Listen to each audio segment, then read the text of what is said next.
लोकसभा चुनाव 2024 बिल्कुल पास आ गए हैं और सभी राजनीतिक पार्टियां अपने अपने तरीके से नए नए प्रयोग कर रही हैं। जनता को लुभावने की कोशिश हो रही है और सभी जनता तक अपना कोई ना कोई संदेश पहुंचाना चाहते हैं, जिसकी वजह से जनता के वोट उनको मिले और वो जीत दर्ज कराकर सत्तारूढ़ हो सकें। अगर हम बात करें कांग्रेस पार्टी की तो उनके राहुल गांधी जो हैं उन्होंने न्याय यात्रा निकाली हुई है और अब न्याय यात्रा उत्तर प्रदेश के अंदर प्रवेश कर गई है। इस न्याय यात्रा की बात करें तो इसमें बहुत सारे बिंदु हैं जिस पे आज हम आपको बताते हैं। सबसे पहला बिंदु तो ये है कि ये न्याय यात्रा अभी तक औद्योगिक शहर उत्तर प्रदेश के प्रमुख औद्योगिक शहर कानपुर से होकर नहीं निकलने वाली थी, क्योंकि उसका जो रूट बनाया गया था वो अलग रूट बनाया गया था। हालांकि जो राजनीतिक गलियारों में चर्चा थी वो इस बात की थी कि जहां पर कांग्रेस को लगता है कि जो सीटें उनके लिए महत्वपूर्ण हो सकती हैं वहां से वो रूट न्याय यात्रा का निकल रहा था उत्तर प्रदेश के अंदर। लेकिन एकाएक अब वो रूट बदल जाता है और उस रूट में उन्नाव और कानपुर ये दोनों प्रमुख शहर उसमें इंक्लूड हो जाते हैं। 21 तारीख की अभी तक की जो प्लानिंग है, अभी तक की जो पूरी यात्रा का शेड्यूल है, अगर उसको देखा जाए तो 21 तारीख को ये न्याय यात्रा कानपुर में आने वाली है।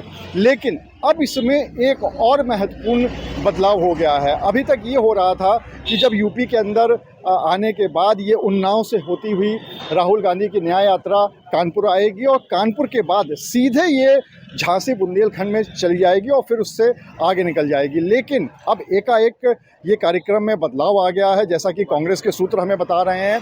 और इस बदलाव का जो कारण है वो क्या है, वो ये है कि चूंकि किसान आंदोलन चल रहा है, इसीलिए सूत्रों का ये कहना है कि अब राहुल गांधी की यात्रा कानपुर आने के बाद झांसी की तरफ नहीं जाएगी, बल्कि वो पश्चिमी उत्तर प्रदेश की तरफ जाकर राजस्थान की तरफ निकल जाएगी। उसका क्या कारण है? उसका कारण यह है कि किसान आंदोलन जो है वो पश्चिम की तरफ चल रहा है और वहाँ पर कहीं ना कहीं लगातार बयान भी राहुल गांधी दे रहे हैं, कांग्रेस पार्टी दे रही है और ये बताना चाहती है कांग्रेस पार्टी कि वो किसानों के साथ है और एक वोट बैंक भी वहाँ से हासिल करना चाहती है। तो इसी को देखते हुए ये पूरे कार्यक्रम में बदलाव किया गया है, जैसा कि सूत्रों से जानकारी मिली है। और कानपुर में आने के बाद अभी तक ये था कि वो कानपुर में 21 तारीख को यात्रा करेंगे और उसके बाद यहीं से सीधे झांसी चले जाएंगे। लेकिन अब ऐसा सुनने में आ रहा है कि अब राहुल गांधी की यात्रा यहाँ पर कानपुर में एक दिन स्टे करने वाली है। जी हाँ, 21 तारीख को वो यहाँ पर आएंगे, दिन भर न्याय यात्रा शहर के अंदर अलग अलग जो क्षेत्र हैं वहाँ पर करेंगे और उसके बाद 22 तारीख को यहाँ पर रुकने के बाद 23 तारीख को फिर यहाँ से पश्चिमी उत्तर प्रदेश की तरफ से निकलकर फिर राजस्थान की तरफ से चले जाएंगे।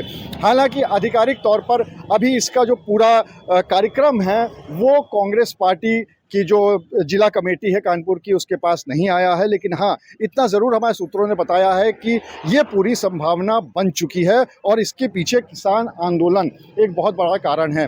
दूसरी बात, कानपुर में आने के बाद पहले ये कि यहाँ की जिला कमेटी तय कर रही थी कि जो प्रमुख इस तरह की घनी आबादी के मुस्लिम बहुल इलाके हैं वहाँ पर राहुल गांधी की यात्रा को ज़रूर ले जाया जाए, जैसे कि बेकनगंज है, चमनगंज है, ये सब काफ़ी घनी आबादी वाले क्षेत्र हैं जहाँ पर मुस्लिम मतदाता काफ़ी संख्या में हैं। लेकिन सुरक्षा की दृष्टि से अब इन मोहल्लों में, इन जो क्षेत्र हैं, इनमें जाने का कोई प्लान राहुल गांधी की न्याय यात्रा का नहीं है। वो जो बाहर निकल के जो प्रमुख रोडें हैं शहर की, उससे निकल कर फिर जो घंटाघर इलाका है ऐतिहासिक, वहाँ पर जनसभा करेंगे, ऐसा अभी तक का कार्यक्रम है।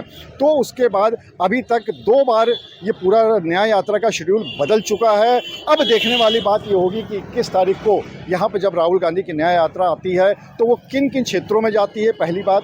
दूसरी बात, वो यहाँ पर स्टे करते हैं कि नहीं करते हैं। और तीसरी बात, स्टे करने के बाद क्या जो तीसरी बार बदलाव हुआ है पश्चिमी उत्तर प्रदेश की तरफ राजस्थान होते हुए, क्या उसी पे कायम रहते हैं। कैमरामैन शारिक खान के साथ अनुराग अग्रवाल, TV9 कानपुर।